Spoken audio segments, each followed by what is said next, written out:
back of the property, but you have services the municipality provides. You have obviously connections. Now, Sorry, Videsh. Those of you who can't see, it's in the booklet on page 2. maybe I should make the lights just off. Awesome. Is that better? Yes. A little bit better. Little bit. Okay.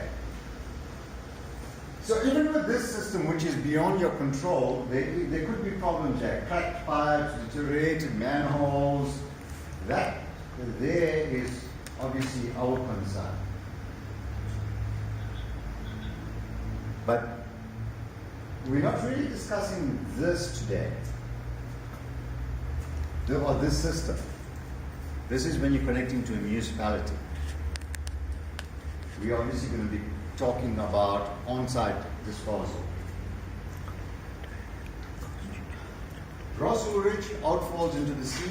Who knows what happened in Durban lately? Durban Harbour. Have you all seen the news?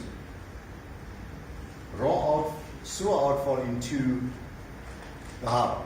I haven't for the last 2 weeks driven it to the beach. What was the cause of that? Was it result from the floods?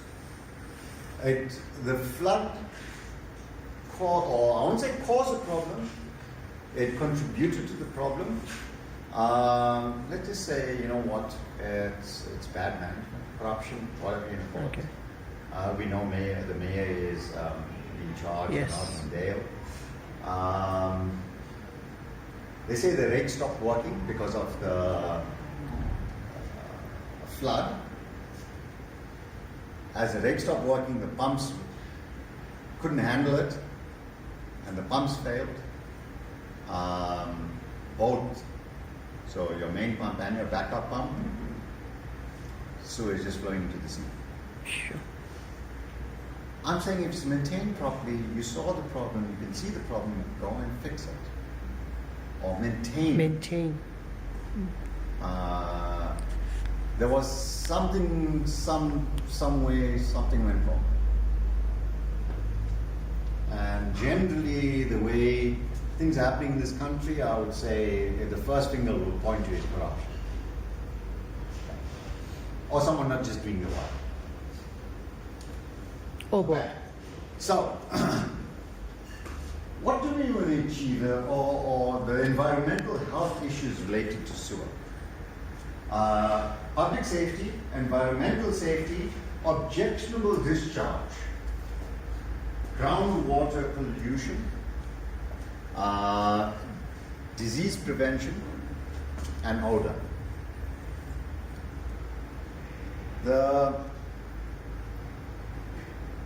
Obviously, if you don't maintain systems properly, you've got cracked pipes, on-site sewer disposal, you're not pumping out your tanks, you're doing a bad job with the design of your soakaway, can cause all these problems, and we don't want that. So, how do we prevent that? Oh well, before I even go, how do we prevent that, is what does government say about it? What does the lawmaker say about it? And that is, we have national laws. The National Building Regulations, as we all know, the NBR, the National Water Act, 1988. We know that it has been amended, was it 3-4 years ago? No, 5 years ago. There were major changes to that. And then we have standards. I think all of us here are familiar with SANS 10400P, right? SANS 10400P is actually based on another standard that's also still very relevant, and that is 10252.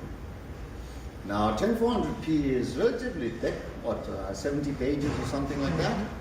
10252 is like 200 and some odd pages. It's a really thick document. So that's the law. That's also the law that deals with drainage and drainage installation in buildings.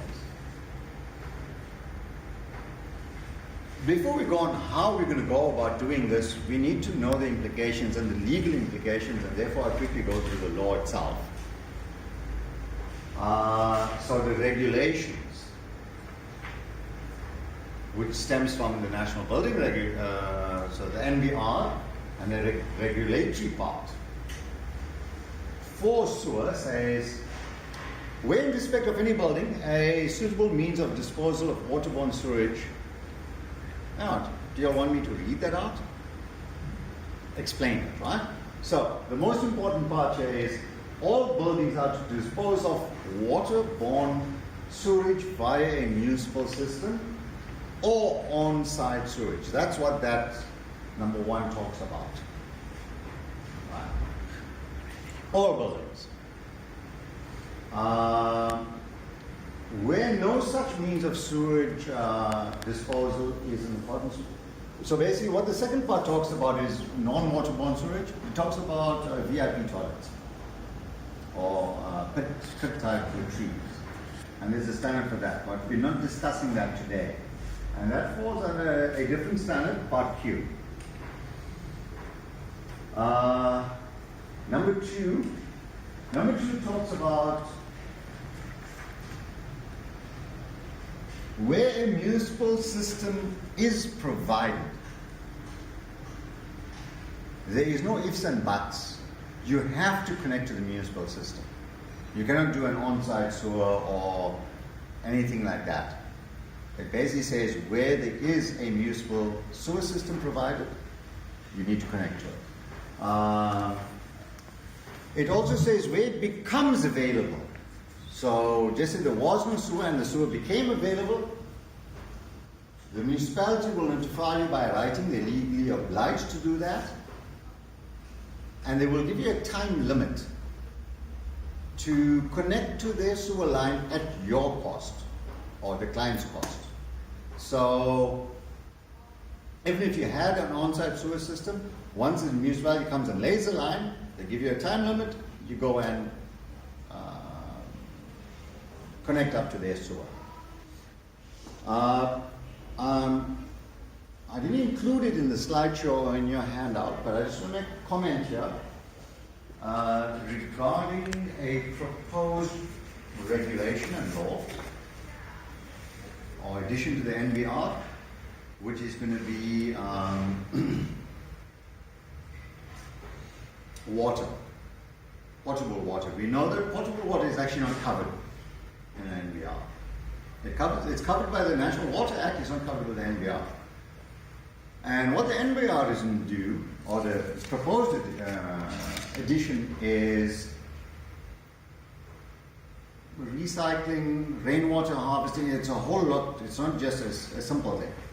It's to do with water use, water saving. We all know that water is a scarcity in South Africa. So there is a slight issue. The issue is